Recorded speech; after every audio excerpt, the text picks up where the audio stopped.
بسم اللہ الرحمن الرحیم۔ ناظرین کرام، السلام علیکم۔ آج کی نشست میں انشاءاللہ سورہ آل عمران کی آیات 151 سے لے کے 155 تک کی تلاوت، سید ابو العلا مودودی کے تفہیم القرآن سے اس کا مکمل ترجمہ، اور اس کے بعد انتہائی آسان اردو میں عمومی مفہوم پہ بنایا ہوا اپنا منظوم ترجمہ پیش کروں گا۔ یاد دہانی کے لیے عرض ہے کہ قرآن حکیم کی تلاوت جب بھی کریں مکمل ترجمے کے ساتھ کریں۔ میرا عمومی مفہوم پہ مبنی منظوم ترجمہ آپ کو صرف آسانی سے ان آیات کا مفہوم سمجھانا ہے۔ بہت شکریہ۔ بسم اللہ الرحمن الرحیم۔ شروع کرتا ہوں اللہ کے نام سے، بڑا مہربان نہایت رحم فرمانے والا ہے۔ سنلقی فی قلوب الذین کفروا الرعب بما اشرکوا باللہ ما لم ينزل به سلطانا وما واہم النار وبئس مثوى الظالمین۔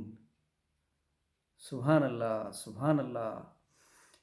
جن کے شریک ہونے پر اللہ نے کوئی سند نازل نہیں کی، ان کا آخری ٹھکانہ جہنم ہے۔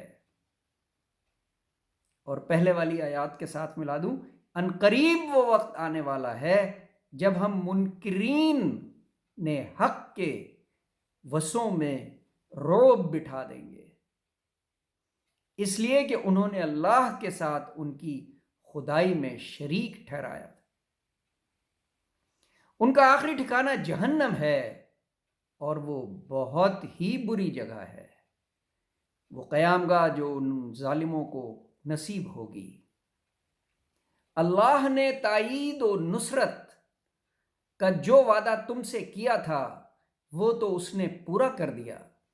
ابتدا میں اس کے حکم سے تم ہی ان کو قتل کر رہے تھے، مگر جب تم نے کمزوری دکھائی اور اپنے کام میں باہم اختلاف کیا، اور جو ہی وہ چیز اللہ نے تمہیں دکھائی جس کی محبت میں تم گرفتار تھے، یعنی مال غنیمت، تم نے اپنے سردار کے حکم کی خلاف ورزی کی، اس لیے کہ تم میں سے کچھ لوگ دنیا کے طالب تھے اور کچھ آخرت کے خواہش مند تھے۔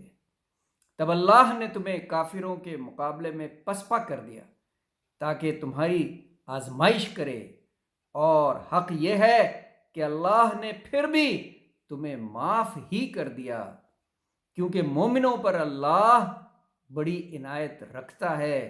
یاد کرو جب تم بھاگے چلے جا رہے تھے، کسی کی طرف پلٹ کر دیکھنے تک کا ہوش تمہیں نہیں تھا، اور رسول صلی اللہ علیہ وآلہ وسلم تمہارے پیچھے تم کو پکار رہے تھے۔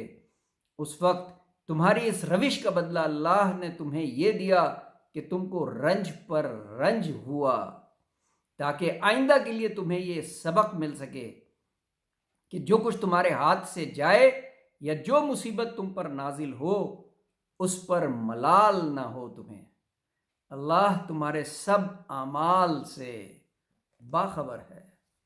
اس غم کے بعد پھر اللہ نے تم میں سے کچھ لوگوں پر ایسی اطمینان کی سی حالت طاری کر دی کہ وہ اونگنے لگے، مگر ایک دوسرا گروہ جس کے لیے ساری اہمیت بس اپنے مفاد ہی کی تھی، اللہ کے متعلق طرح طرح کے جاہلانہ گمان کرنے لگا جو سراسر خلاف حق تھے۔ یہ لوگ اب کہتے ہیں کہ اس کام کے چلانے میں ہمارا بھی کوئی حصہ ہے، نعوذ باللہ۔ ان سے کہو کسی کا کوئی حصہ نہیں ہے، اس کام کے سارے اختیارات اللہ کے ہاتھ میں ہیں۔ دراصل یہ لوگ اپنے دلوں میں جو بات چھپائے ہوئے ہیں اسے تم پر ظاہر نہیں کرتے۔ ان کا اصل مطلب یہ ہے کہ اگر قیادت کے اختیارات میں ہمارا کچھ حصہ ہوتا تو یہاں ہم نہ مارے جاتے۔ ان سے کہہ دو کہ اگر تم اپنے گھروں میں بھی ہوتے تو جن لوگوں کی موت لکھی ہوئی تھی وہ خود اپنی قتل گاہوں کی طرف نکل آتے، اور یہ معاملہ جو پیش آیا یہ تو اس لیے تھا کہ جو کچھ تمہارے سینوں میں پوشیدہ ہے اللہ اسے آزما لے، اور جو کھوٹ تمہارے دلوں میں ہے اسے چھانٹ دے۔ اللہ دلوں کا حال خوب جانتا ہے۔ تم میں سے جو لوگ مقابلے کے دن پیٹھ پھیر گئے، ان کی اس لغزش کا سبب یہ تھا کہ ان کی بعض کمزوریوں کی وجہ سے شیطان نے ان کے قدم ڈگمگا دیے۔ اللہ نے انہیں معاف کر دیا۔ اللہ بہت درگزر کرنے والا ہے اور بردبار ہے۔ ان اللہ غفور الرحیم۔ صدق اللہ العظیم، صدق اللہ العظیم۔ ناظرین کرام، یہ چند آیات بہت طویل تھیں۔ اب عرض کیا ہے انتہائی آسان اردو میں عمومی مفہوم کا منظوم ترجمہ۔ رب کا ہوگا روب ان کے دلوں میں، کفر کیا جن لوگوں نے شرک کیا، ان لوگوں نے اب دوزخ ہی ٹھکانہ ہوگا۔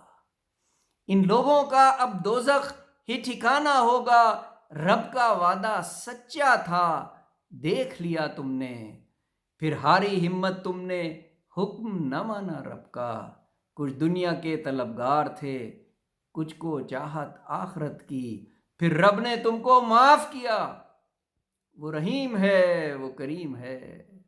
ظلم کیا تم نے اور دوڑ گئے تم چھوڑ کے رسول کو صلی اللہ علیہ وسلم، تو رب نے سزا دی تمہیں، وہ جانتا ہے سب۔ پھر رب نے کیا تم پہ کرم اور سکون ملا تم کو۔ برا گمان چھوڑ دو، رب کو ہے سب اختیار، رب جانتا ہے وہ بھی جو دل میں ہے تمہارے۔ موت کا دن تو رب ہی جانے، کوئی ٹال نہیں سکتا اس کو۔ باتوں میں شیطان کیا کر منہ پھیر لیا تم نے، پھر معاف کیا رب نے تم کو۔ وہ رحیم ہے، وہ تو کریم ہے، وہ رحیم ہے، وہ کریم ہے۔